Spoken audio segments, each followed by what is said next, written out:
Thank you, Professor Murase, for inviting me to give you a talk. It is an honor for me to be here and to give you a talk. So I'm Ryohei Nakatsu from National University of Singapore. So I moved from Japan to Singapore 1.5 years ago. So this time several people indicated me that my English is becoming already a Singlish. It was a kind of shock to me, so I want to apologize, first of all, if you feel some kind of difficulty in listening to my Singlish. Okay, so now I'm living in an institute called Interactive and Digital Media Institute. So the mission of my institute is study technologies and develop prototypes for the future interactive media. So representative interactive media is, as you can easily imagine, mobile phones, game machines, and these kind of things. And these new media are changing our way of communication and our life, and even our society very rapidly. So this media has strong power. So it is very, very important for us to study what would be the next generation media. And for media research, probably you know that most famous institute is Media Lab, MIT Media Lab. In 1980s and in early 1990s. That was the most brilliant time for Media Lab. So people in Media Lab could give us good vision, and they showed us many types of demonstrations. And by that, they tried to show us the future. But unfortunately, recently, of course, still they are doing very good jobs, but not so brilliant as before. Okay? Of course, there are many reasons, but the main reason is that, of course, still they are doing very good, but society is changing very rapidly. In the 80s, you know, probably researchers provide technologies, then people follow, society follow. But now, you know, society is changing so rapidly, even faster than technology itself. So it is a very difficult time for us to give, you know, technologies to the people. But still, as I said, our future depends very much on the new technologies and new media. It is very, very important for, I am an engineer, but researchers and engineers to think about what will be our future, okay? What will be our communications. So that is the main message of my talk. So then let's start my talk by showing this photo. Okay, what is this? Actually, this photo appeared recently on one of the Japanese magazines on business. Maybe some people think that that is our Earth after all the humans died because of some environmental problem or something like that.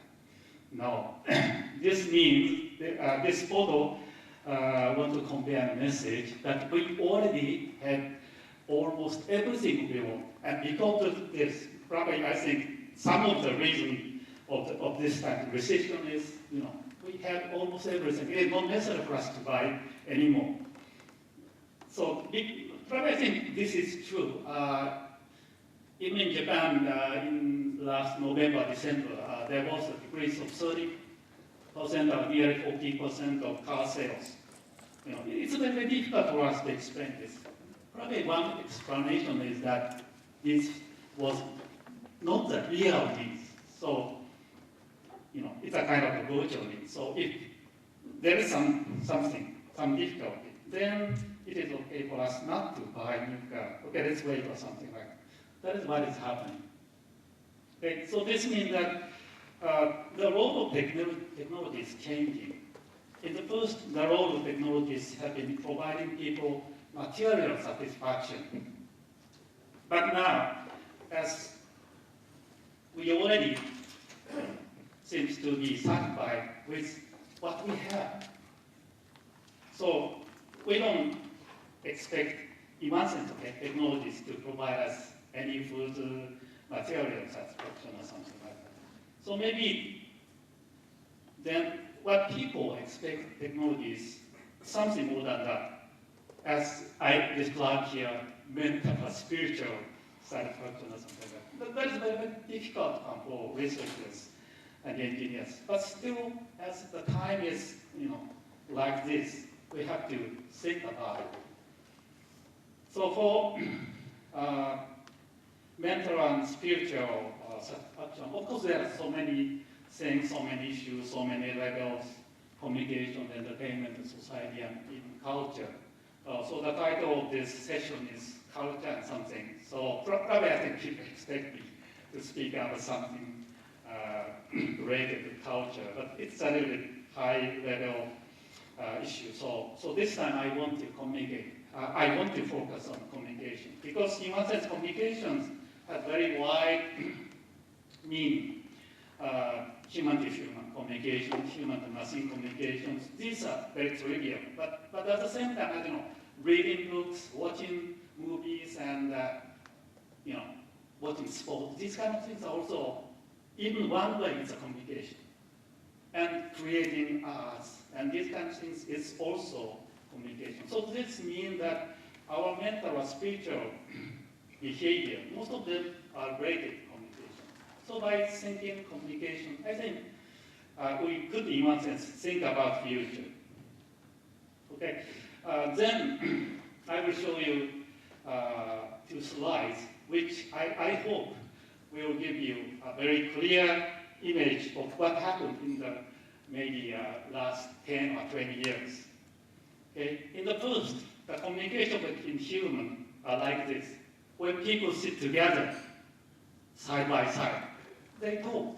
Okay? Still, we are doing this. Still, we are doing this. This means that the physical or spatial distance and human relationship is very closely related. But actually, what is happening is like this. Okay? Even though these 2 ladies are sitting together, actually they are not connected. They are connected to other people in distant places by using mobile phone. That is what is happening. And nobody can deny it, right? So, what we want to is that human relation and spatial distance were closely connected in all days. But somehow, because of the maybe globalization or something like that, these 2 are separated now. So spatial distance and relation distance or something like human relations are very closely connected. But nowadays, these 2 are totally separated. Okay? That is the situation. So the next question is then how to cope with this problem by technologies. First one is try to bring this one again, to the real space, virtually, probably virtually, so that spatial distance and relational distance would be same or something like that. So that is actually what virtual reality, teleexistence, video conference, and these kind of things are doing. But unfortunately, so far, I have never seen virtual reality that really achieves this. As a demonstration, it's okay, but no virtual reality, teleconference technologies can satisfy us in its real meaning. Okay? And the next one is, okay, then we want to change the definition of spatial distance. Spatial distance used to mean that there is a spatial distance in this real world. But then we would define spatial distance in network. Okay? That is actually what is happening. Social network, Web 2.0, or something like that. That is what is actually happening. So maybe this is the direction our communication would go. But still, the technologies to support this one is not so good because of this. Probably I think some people would say that the communications realized in this kind of network is not so deep. That's another problem. And the third thing is, okay, let's forget these are all totally different things. Like, let's forget this spatial distance. Only relational distance is important. Okay, that is, I think, another way. So, probably collaboration, art creation, collaboration, in private. I think one good example is Wikipedia. So people do not know each other, but still they collaborate with each other to develop this kind of huge dictionary. That is one way. Okay, but these are only concepts. So let's look at a little bit more closely what is happening. Okay, I don't know whether you agree with me or not, but based on my observation, I think human behaviors are changing.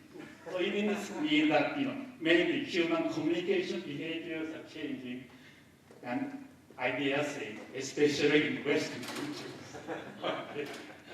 Let me give you several examples. Okay, in old days, people used to say that a man with a camera and glass, he's a Japanese. But nowadays, everywhere all over the world, people like to take photos anywhere, anytime. That is one thing. And also, another thing is people like to communicate with familiar people anywhere, anytime. When, one good example is that at conference, first thing people do is to pick up their PCs, open it, and start communication, email. Email is imagine very private issue. Informal conference doing this kind of private issue is imagine it's impolite, but we are used to it. And another example is, for example, when plane, arrive at the gate, the first thing people do is take out their mobile phone, switch on, and some people start talking. But when you listen to the content of the talking, I just arrived. From a point of information, this does not have any information. I just arrived. So if there is some delay, it would have some information. But if it's on time, there is no information. But still, people want to do that. So, and also another thing is that somehow Japanese animations and Japanese characters are very popular. Of course, in Japan and even in other world. So, I guess, I don't know whether you would agree with me or not. People's behaviors seem to become Japanized or Asianized. Maybe later you can give me some opinions, but that is actually what is happening. But why? Probably I think there are two reasons. One is because of the media. And the other one is because of the network. Okay, let me explain each of these in detail.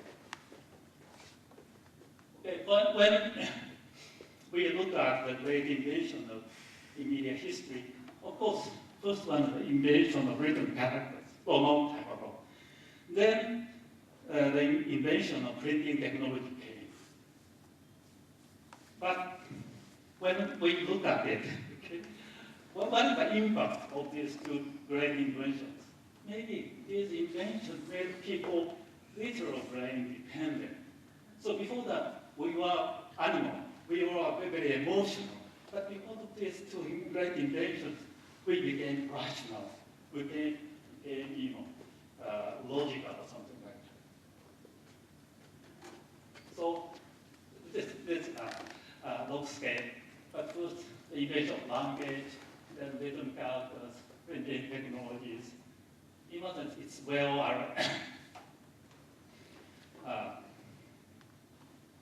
but after that, what would be the great invention?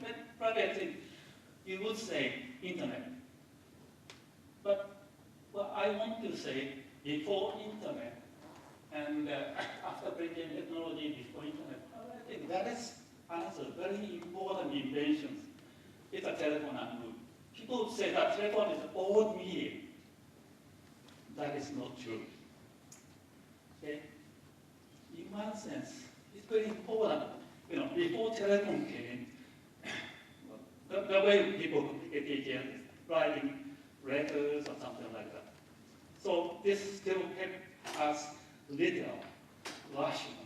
But Trayvon introduced the possibility of emotional communication, even if they are, in a distant places. So people can communicate with their family members, with their friends, by expressing very emotional, by giving very emotional messages. So people, again, realize the importance of this kind of emotional behavior. That is very important, right? Then, probably I think people say that mobile phone has changed our behavior. That's true. But before mobile phone, already telephone started this kind of very important change, introduced important change into our behavior. And what mobile phone does is it finally opened the world between literal communication and emotional communication. So we are doing more and more emotional communication than before. That is one message. And also another one is movie. So before movie came, so we didn't have, several artists could do that, but image, communication using image was not so popular. But movie introduced a way of giving message, visual message to people. It's a very strong impact. And now, computer graphics and animation finally on the world. Because of this, young people, so they less and less read novels, literatures, and what they want read is comics, movies, so this image-based communication. So I dare say again, after long years of trying to develop literal communications, people are coming back to emotional communications. We are coming back to the age of anime. Okay, that is one thing. Another thing is network society. So we already live in the network society. So the definition of network society would be that everybody connected all the time through networks. Right. Already we live in such a society. But this means that we already live in the world of Matrix. So the movie Matrix wanted to show is that probably almost all of you know the movie. All the people, their brain is connected through network and controlled by computer. Of course, in our society, we are not controlled by computer, but even today, I'm under very strong pressure of connecting to the network, and I wanted to, but somehow control. So anyway, we live in the world of matrix. That is what I want to say, one thing. But at the same time, people say this kind of matrix-like world is very nuanced. That might be true. Okay, but again, when I look at Greek society, somehow I'm reading novels and even the philosophical books of Greek society. In that era, even in a very small scale, still people knew each other. They exchanged information and they share the same information. So this is in fact network society. And because after that, the society became bigger and bigger, so we introduced this kind of pyramid-like organization or structure to control the world. But now, again, because of the new media, our society has become a network society and something like that. So again, based on the structure, we are coming back to the old age. Okay? And interesting is that in this society, in Asian world, especially Japan, we grow up in very close connection with our family members and with our friends. It was very difficult for our family members to have their own group. Jewish children, all the children, even had to share one room, even with their families. So this means that in Japan, people grew up in close connection with others. Imagine connected all the time with others. And through this process, I don't know why. I don't know whether they could develop a very good identity or not. But that is the way in Asian countries. And we think now this is not so good. We want to become this kind of Western style of developing children. So even from a very early age, they have their own room. So they are independent. By doing this, they should have their own identity. Then after that, doing some communication. That is the Western way of thinking. But again, I must say, your structure, this structure is coming this way, isn't it?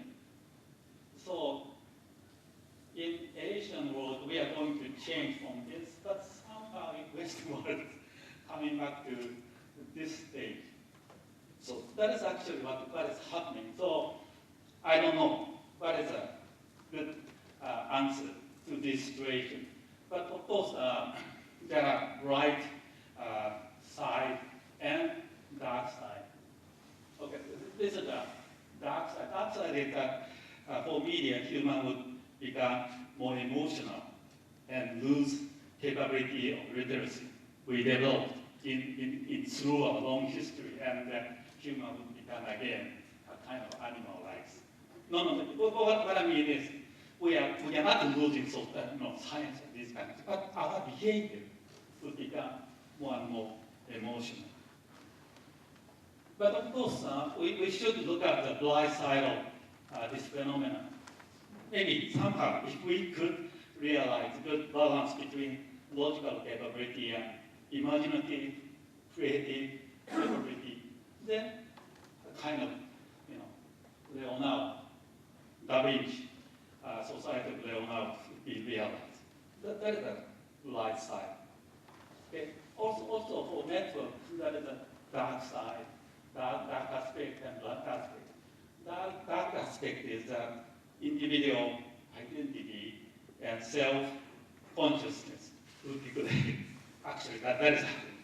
Even I can think based on my own behavior. As I said, I'm very strong pressure, always connected to network. So my behavior is even become very reactive. So when I receive some email, what I want to do is to send that email as soon as possible before thinking, sometimes. So this means that we would lose identity and creativity. But of course, there should be a light side. Somehow, if we could realize this kind of emergence of social consciousness, that has been, I think, described in some of the scientific fictions. Human would become one level higher, would raise a stair one level higher, and now what we have is individual consciousness, but by using network, maybe we would have a social consciousness or something like that. And then, I think we would develop a new relation between individuals and society. So, I think now it's a very important point to which direction our society would go. I'm not sure, but probably as an engineer, what I can do is to develop, based on this notion or belief, to develop some kind of technologies or prototypes that would, I hope, lead the society to this right direction. That is only what I can say now. And based on this, I'm trying to lead my institute, but as you know, Singapore is a very technology-focused, technology-oriented country. Still, it's a little difficult for them to understand what I'm saying. Or I might be wrong. Anyway, thank you. That is my, what I wanted to talk to you. Okay, thank you very much.